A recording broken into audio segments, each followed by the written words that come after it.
8. Ти, който сам си музика, защо си от музиката често нажален? Би трябвало тя радост да ти носи, а не да те държи в печален плен. Но тъй е. В таз хармония щастлива, към теб отправен чуваш укор ти за той, че на душата си мотива оставил си самотно да звънти.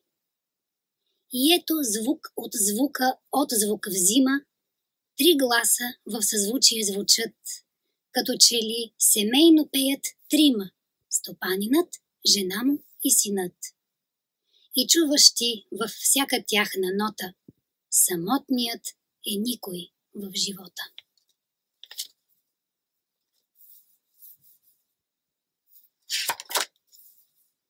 25.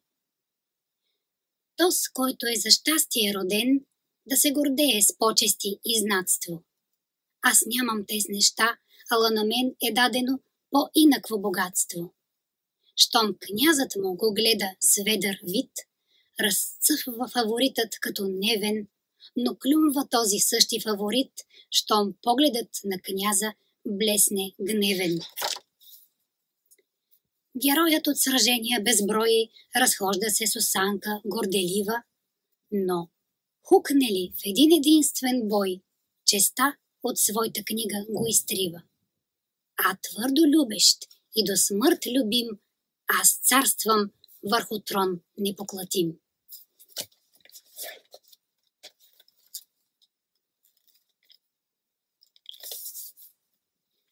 116.